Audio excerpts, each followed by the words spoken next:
அனைவருக்கும் வணக்கம். நம்முடைய பிஆர் மேக்ஸ் அகாடமியில் PGTRB, UGTRB, arts TRB, TNSET, TNPSC combined technical services examinations, mathematics, statistics, economics, merged syllabus இந்த எக்ஸாமினேஷன்ஸ்க்கு எல்லாம் ஆன்லைன் கோச்சிங் கொடுத்துட்ருக்கோம். இன்ட்ரெஸ்டடாக இருக்கிறவங்க காண்டாக்ட் பண்ணுங்கள். ப்ரீவியஸ் இயர்ஸில் கேட்டிருந்த ஒரு கொஷின் தான் இன்றைக்கி நம்ம டிஸ்கஸ் பண்ண போகிறோம்.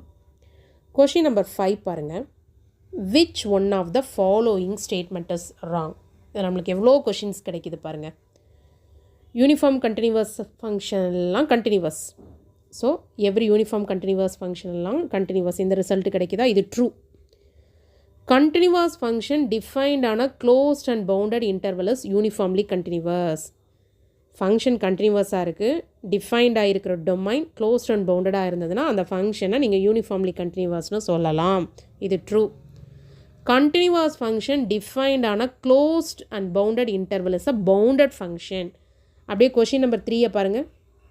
அங்கே என்ன ஃபங்க்ஷன் கொடுத்துருக்குறாங்க? Continuous function. டொமைனில் என்ன இருக்குது? Closed interval a, b. அந்த க்ளோஸ்ட் இன்டர்வல் a, b என்னது? பவுண்டடாகவும் இருக்குது, க்ளோஸ்ட் இன்டர்வலாகவும் இருக்குது. அப்போ உங்களுடைய ஃபங்க்ஷன் என்ன ஃபங்க்ஷன் வரும்? Bounded function. தேர்ட் கொஷினுக்கும் 5th கொஷினுக்கும் கனெக்ஷன் இருக்கா? அந்த ஃபங்க்ஷன் கண்டினியூவஸ், அதனுடைய domain closed interval a, b.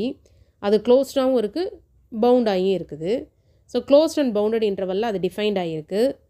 அதனால் அது bounded function. Option D correct, option A correct, option B correct. Question என்ன கேட்டிருக்காங்க? எது தவறு, எது தப்பாக இருக்குது? கண்டினியூவஸ் ஃபங்க்ஷன் யூனிஃபார்ம்லி கண்டினியூவஸாக வரணும்னு எந்த அவசியமும் இல்லை. யூனிஃபார்ம்லி கண்டினியூவஸ் வரலாம், வராமையும் போகலாம். So continuous function is uniformly கண்டினியூவஸ்ங்கிறது தான் தவறாக இருக்குது. ஸோ இதுதான் சரியான விடை. ஸோ ஒரு கொஷினை எடுக்கும்போது நம்மளுக்கு எவ்வளோ ஆன்சர்ஸ் கிடைக்கிது பாருங்கள். புதுசாக நிறைய கொஷின் கிடைக்கிது. எது தவறுன்னு நம்ம விடை அளிக்கிறோன்னா எதெல்லாம் கரெக்டாக நம்மளுக்கு தெரிஞ்சிருக்கணும். ஸோ அது எல்லாமே நீங்கள் ஒரு கொஷினாக எடுத்துக்கலாம். ஸோ இது ப்ரீவியஸ் இயர்ஸில் கேட்டிருந்த ஒரு கொஷின். இந்த மாதிரியும் உங்களுக்கு which of the following statement is wrong, which of the following statement is true, இப்போ எல்லாமே கொஷின்ஸ் வரும்.